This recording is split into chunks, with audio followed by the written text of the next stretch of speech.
Now, we've always said, as we've gone through the whole of the Seder, the whole of the order of Nashim, of women, we've always said that one of the themes running through the Seder is the power of the word, the power of a verbal contract, and of course, the limitations of that contract in terms of setting conditions or possibly requesting conditions that are impossible.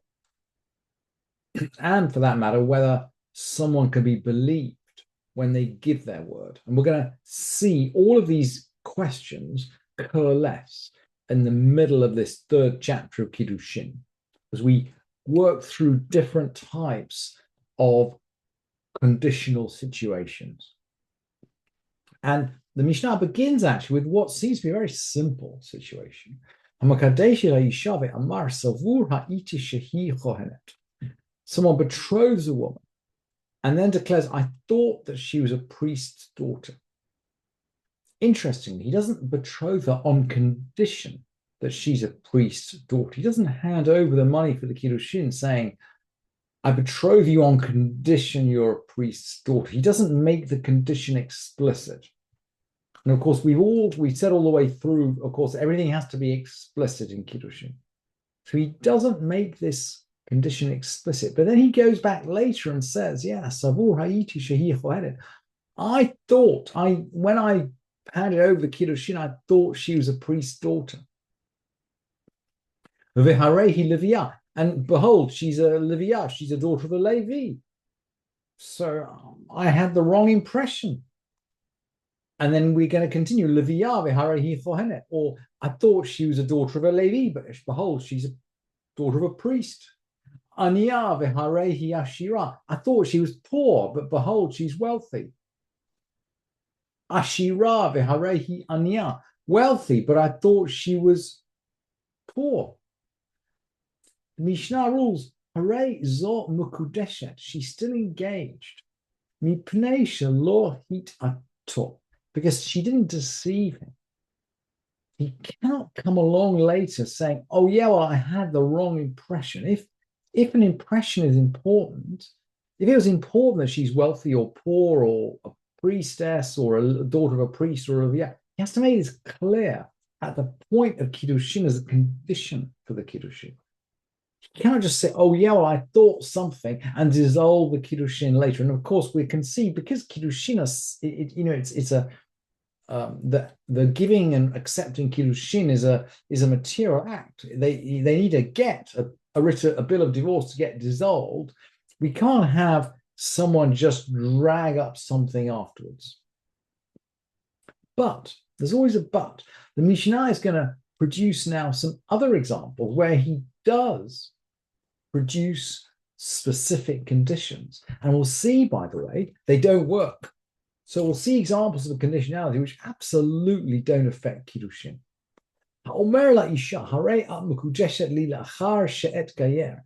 Behold, you're betrothed to me after I convert.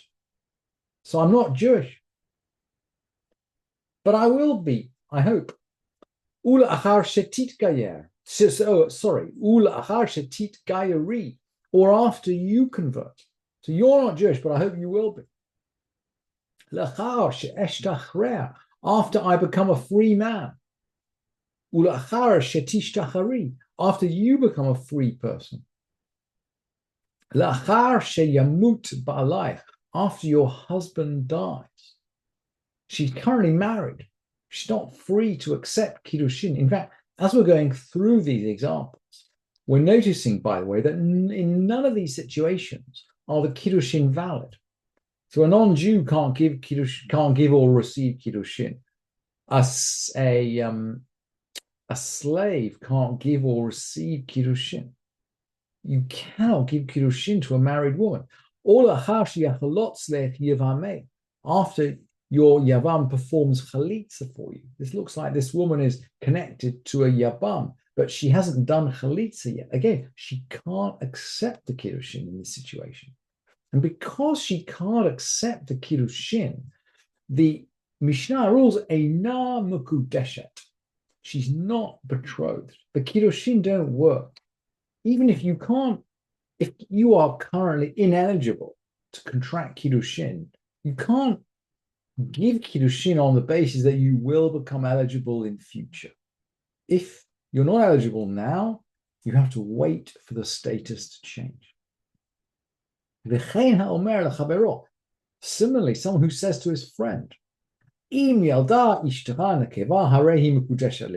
your wife gives birth to a girl, she's going to be betrothed to me. Again, we don't know. I mean, maybe we know his wife is pregnant, but we don't know that she's going to give birth. And we certainly don't know that she's carrying a girl. Lo amar klum. He hasn't said anything. When we're dealing with Kiddushin, we need to deal with an actuality. We can't deal with a possibility. But we can still lay out conditions. So how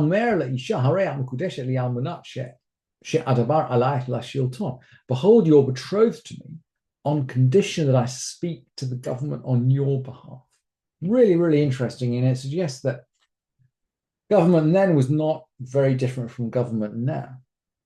You need an advocate. So he's going to betroth her on condition that he advocates for her. Or that I work for you. So he's made a condition in this case. If he fulfills the condition, if he spoke to the government on our behalf, or he worked for her as a laborer, she's betrothed. If not, she's not betrothed. So now we're back in classic conditionality. The condition is fulfilled, it works. The condition is not fulfilled, it doesn't work. What if the condition can't be fulfilled? Ve'im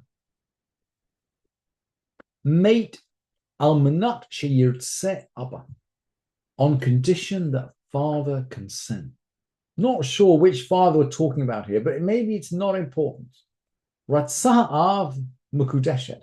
If the father consents, she's betrothed. That's easy. Ve'im lav eina mukudeshet. If not, she's not betrothed. Mate ha'av. What if the father dies? Harezor mukudeshet. She's betrothed. We assume that the father would normally give consent. Normally, we expect the father to consent. Mate haben. If the son dies. Melamdim et ha'av shiomar ani rotze. Melamdim et ha'av shiomar ani rotze.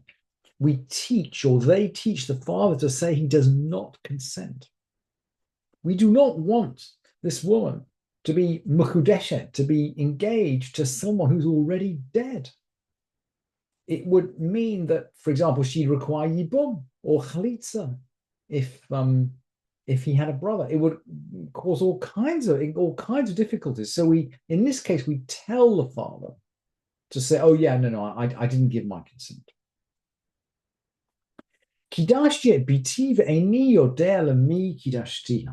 I've given my daughter in betrothal, but I don't know to whom I betrothed her. So this is a girl between 12 and 12 and a half. The father could marry her off, can give Kiddushin on her behalf, but he can't remember. He can't remember the identity of the person that he gave Kiddushin to. Sorry, that he accepted Kiddushin from. Of course, this is a terrible situation because for the meantime, she's forbidden. She's forbidden to every single man. She cannot be married. And yet, if we don't know the identity of this man, well, she can never be married to anybody. So what happens? Ba echad ve'amar ani kidashtiha ne'eman. Someone comes and states, I betrothed her. Well, we believe him. So we don't have witnesses in this situation, but we believe him. This will get her out of the situation. If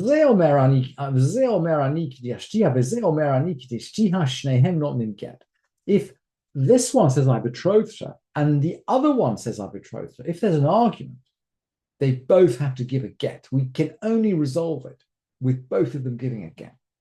Ve'imratsu echad noten get ve'echad hones. If they wanted, in other words, if they agreed, One of them could give a get, and then, of course, the other one could marry her.